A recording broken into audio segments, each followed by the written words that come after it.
So, a war-torn city, leaders facing huge decisions, and the world just waiting.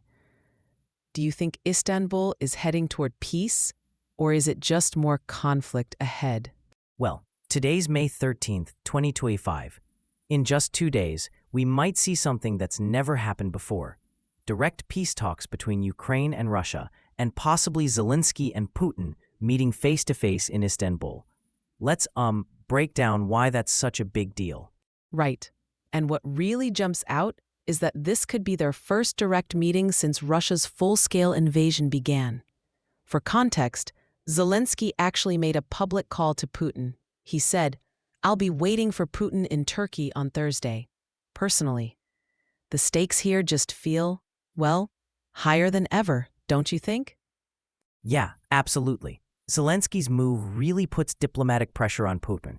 If Putin skips this, doesn't that risk making Russia look, I don't know, almost uninterested in peace? Or even more isolated? Exactly. If either leader, especially Putin, doesn't show, it's a big setback.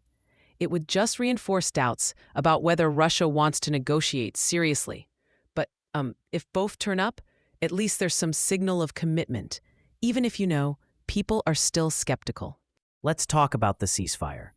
There's talk of a 30-day truce, but nothing's finalized yet. Ukraine wants the ceasefire before talks start, but Russia hasn't said yes.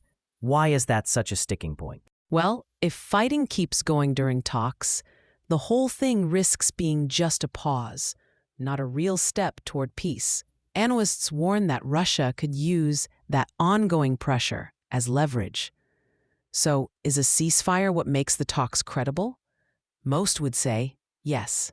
And then there's all the external players. The US is sending envoys, President Trump has endorsed the process, the EU and NATO are stepping up diplomatic pressure, and Turkey's hosting. Is there a risk that, too many cooks could spoil things here? That's definitely a concern. External actors bring leverage and guarantees, but their interests aren't always the same. The US might push for security guarantees. Europe wants energy stability. Turkey wants to look like a strong mediator. If those priorities clash, it complicates things. But without them, enforcing any deal could be much harder. Which brings us to enforcing a ceasefire. If they agree to one, how do you actually make sure both sides stick to it? What are the practical options? There are a few being discussed: international observers or peacekeepers to monitor, clear withdrawal timelines, third-party guarantees from the US, EU, or Turkey. There's also talk of tying things like sanctions relief or reconstruction aid to real progress. Could transparent reporting or rapid response teams help build trust? Probably, yeah. Taking a step back, why does all this matter so much outside Ukraine and Russia? The wars caused huge disruptions: global supply chains, energy prices, humanitarian crises. If there's actual progress, markets might stabilize, food insecurity could ease, and crucially, escalation might be avoided. It's not just a regional issue. This is about Europe's, maybe even global, security.